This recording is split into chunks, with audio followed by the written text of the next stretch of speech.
Hi LinkedIn family and friends. So today I'm going to continue with the session of fundamental JavaScript concepts. So today we are going to see JavaScript runtime environment. So before going to that, I want to justify something. Some of you will think that this is a whiteboard teaching, is an old way of teaching. So in my perspective, for the theoretical conceptualization, whiteboard is the best method to teach. So hence I chose whiteboard to teach the theoretical parts. So coming to this session, and after that I will going to be deep dive into the practical sessions, and I will show you how the code runs in the console, and also I will show you how the code runs in the coding in the Visual Studio Code and all the Node.js part, so that you will get a better understanding for the practicality. So coming to today's session we are going to see JavaScript runtime environment. So JavaScript runtime environment is the basic idea to know how the JavaScript code runs behind the scenes, right? You might have studied Java runtime environment and different language runtime environment. Different language has different mechanisms of how the language works. So certain way, JavaScript also have some runtime environment in that. So this understanding, this concept understanding is the key for any programmer to understand and to know how code works behind the scenes, right? If he doesn't know how code works behind the scenes, simply is coding, then it's not no use, right? So you have to know how behind the scenes what works, how the code is ran by the JavaScript engine, right?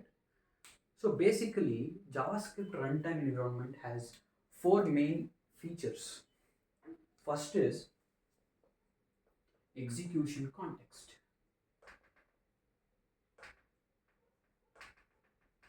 The second one is call stack. The third one is event loop. The fourth one is message queue.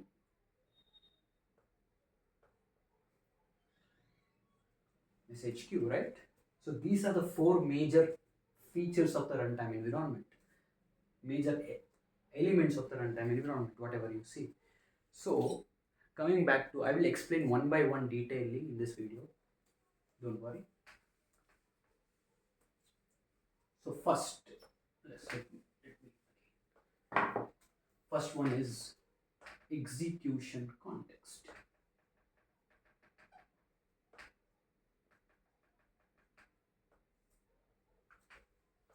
So what is execution context, right?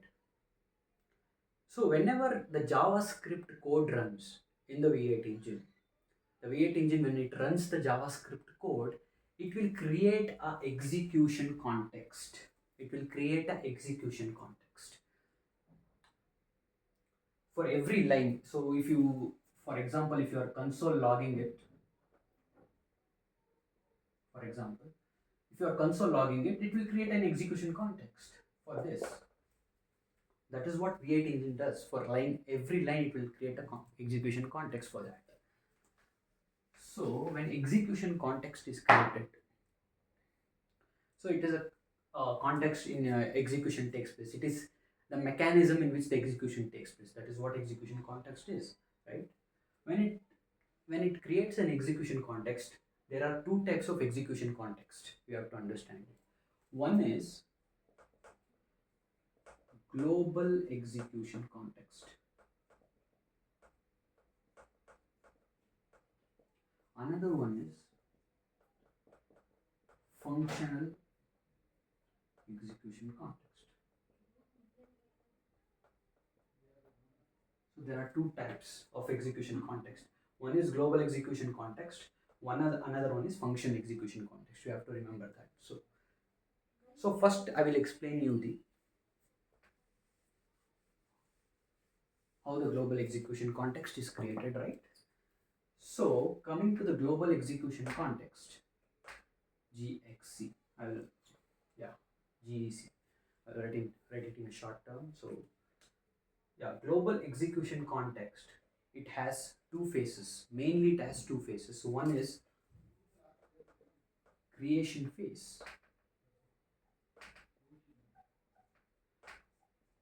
So what happens in the creation phase? In creation phase, what happens is a global object will be created by Create Engine. Global object. So global object, in that object, every fundamental method and properties will be there, which can be accessed by any JavaScript code, right? So global object will be created. Global object. So the global object will be created in the web browser, right? Web browser. So another one is there is a Node.js concept called global this.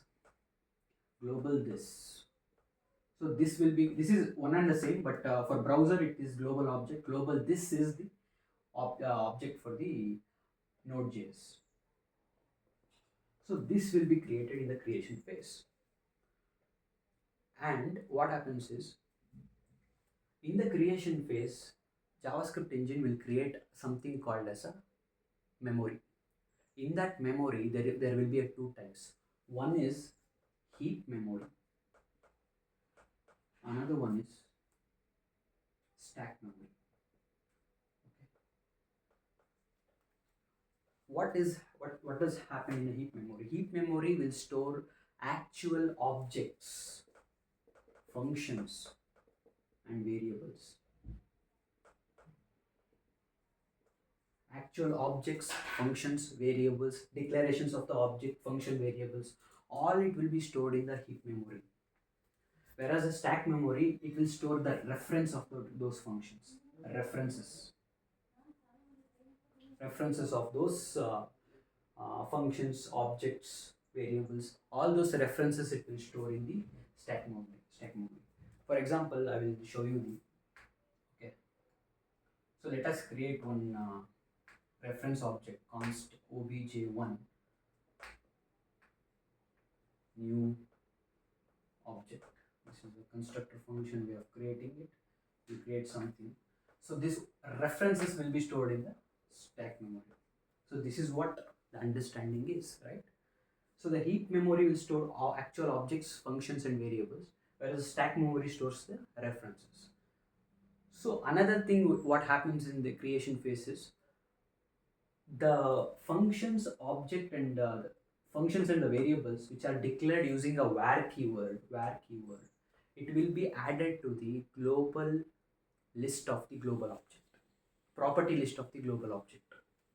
So whenever you, as I already told you, at the difference between let, var, and const, if you declare a variable or a function using the var keyword, that will be added to the property list of the global object. Property list of the global object. So this is what happens in the creation phase. So this behind the scenes, guys, this is what happens in the creation phase, right? So coming to next is the execution phase, right?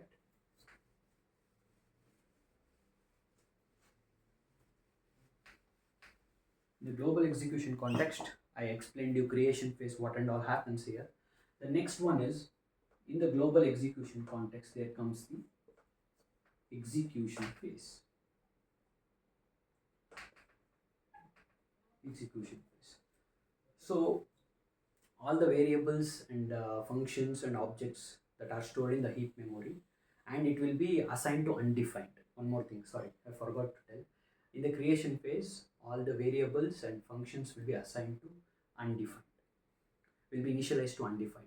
So what happens in the execution phase? In the execution phase, what happens is all the variables and functions, all the variables and all the variables declared variables will be initialized to the original values. All the variables will be initialized to the original values. So suppose, for example, I'm just declaring one variable const x is equal to 10. Behind the scenes, what happens is, due to hoisting, this will be moved to up top of the scope, so it will be undefined, right? During this is what happens in the creation phase, right?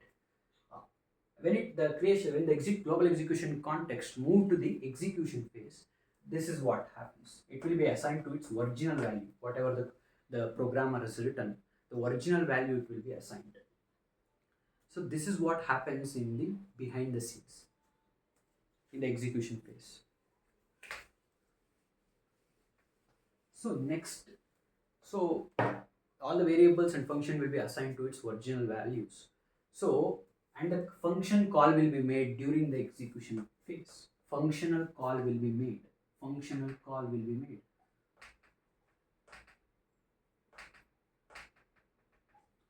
So functional call will be made. So when you call the function, whenever you call the function, it will create one more entity called functional execution context.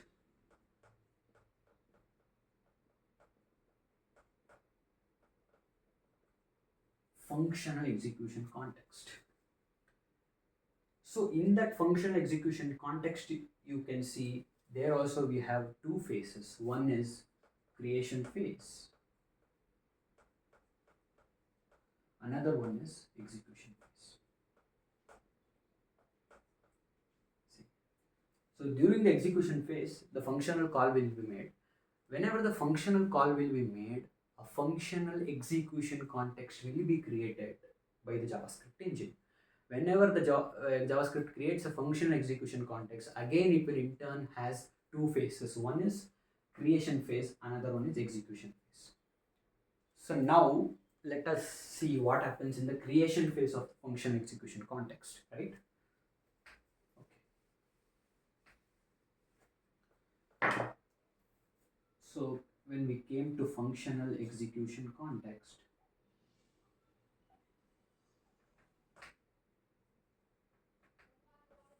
so function execution context is here.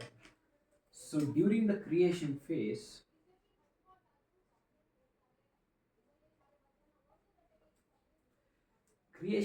whenever you declare a function, right? I will show you the perfect example. Whenever you declare a function and you will get to see like you are calling some function with some arguments, right? Will pass 10, 15, and you will return the a plus b, right? And you are calling those functions. What happens is during the creation phase, let me see. During the creation phase, what happens is when you call this function during the creation phase, this function will be the arguments. Sorry, one second. My bad. This is a parameter. This is an argument. Initially, the JavaScript engine, what it will do is whenever during the creation phase, it will assign those to undefined. The parameter value, whatever it is, the argument will be undefined initially. During the creation phase, this is what happens. It will assign the undefined value to the parameters. The parameter will reference to these values. So next comes the execution phase, right? Execution phase. We take another thing. During the execution phase of function execution context, a proper functional call will be made through original values. The parameters will be assigned to its original values. Whatever you call the function, right, add 10, 15, the parameters will be assigned to its original values. And the functional call will get executed successfully in that functional execution context. So this is what happens behind the scene. You have to remember there are two types. One is global execution context, another one is function execution context. So these two understanding part is very important. Okay. So this covers the execution context. So next is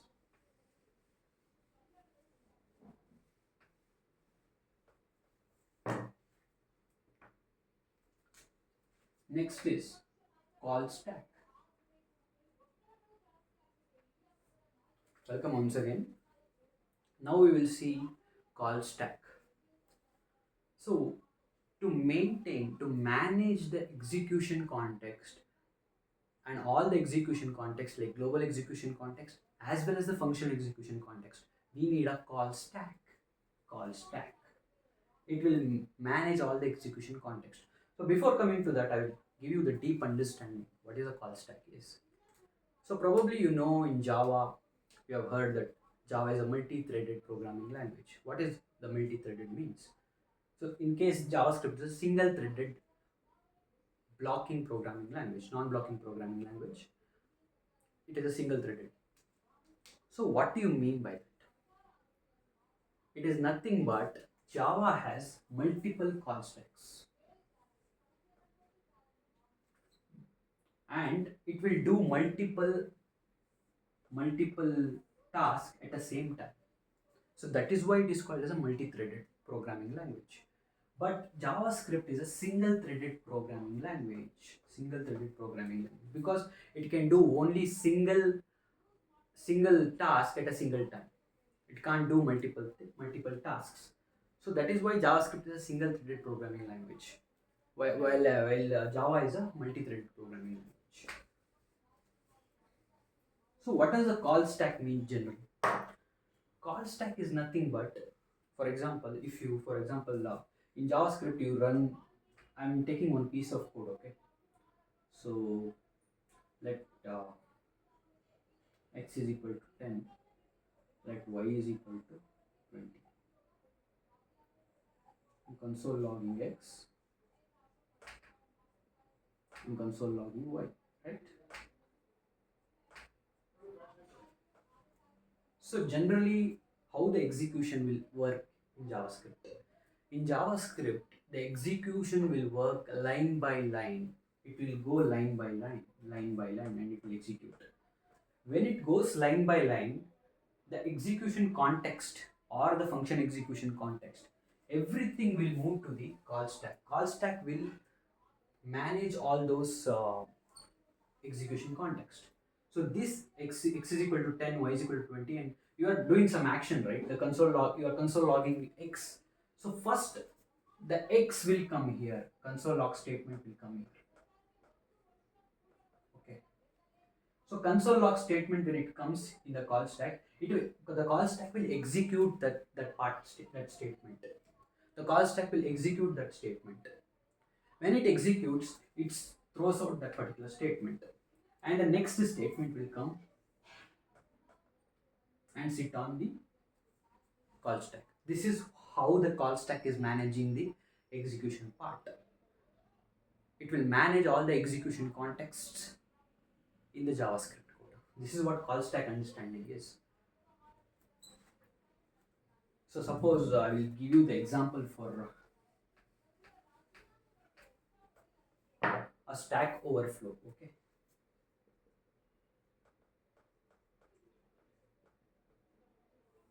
So there is a call stack of your JavaScript. So I will take an example of a recursive function, right? You have a function x, okay? You are calling the same function inside a function, okay? Then you are calling outside, you are calling one function. What happens? JavaScript run will try to read it and it will come here. This is the calling statement of the function x. So this x will come here, the function will call, it will create a function execution context, and that function execution context will come here in the call stack. So it will come here in the call stack. Again, when it is called, again in this function x will be called, right? X. Again it will call the x. This is a recursive function, infinite loop it will go, right? Infinite loop. The call stack is generally in the programming language, call stack is defined to certain size, right? So when it exceed this size, when it will exceed this size, this is known as a process is known as a overflow, right? So this is what happens in the stack overflow. This is what the process is, stack overflow. When the stack overflow occurs, the browser will hang. Did you notice? The browser will hang for some time. if the stack overflow occurs. If in the server will in the Node.js, the server will crash, the server will hang in case of a stack overflow. This is what is happening in the behind the scenes. So this is what the stack overflow is. This is how the call stack works.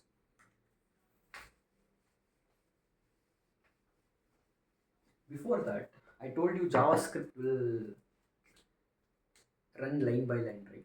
So suppose one example, if I give console log x console log. So you suppose you take a call stack here. So first statement is console log x. The x will come here and sit in the call stack. It will get executed in the call stack. The call stack will throw that particular statement.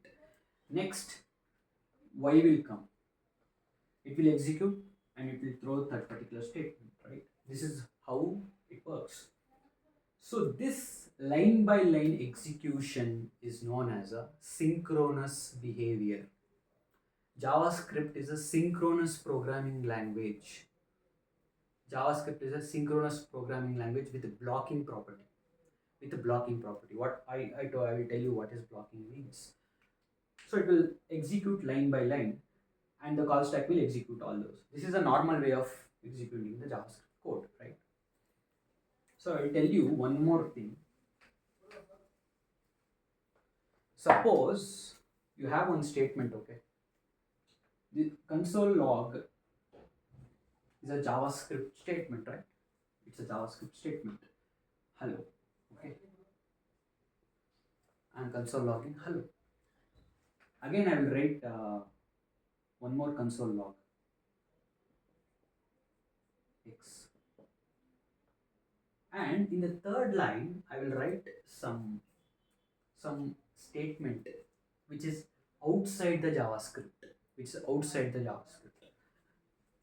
For example, I will make an API call. Okay. Set timeout.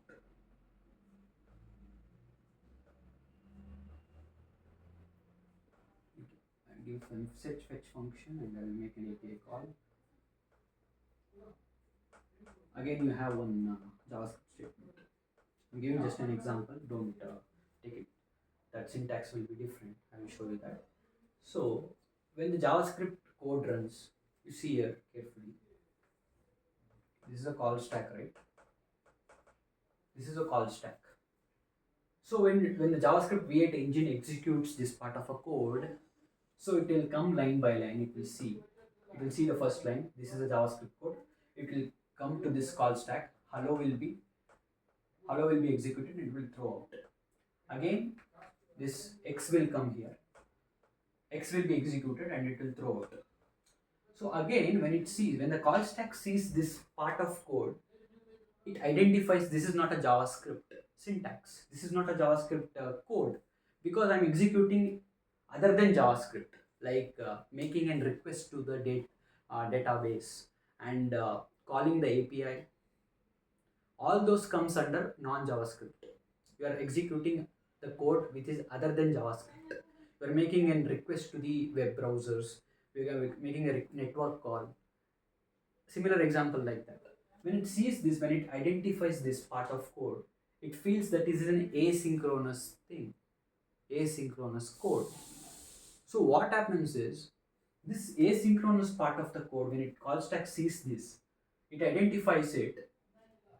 So you know the JavaScript doesn't wait for the execution. It doesn't wait. It will go line by line. It will be very fast. When it sees this statement which is outside whatever means other than the JavaScript code, it picks this code and it will transfer it to one more entity called as a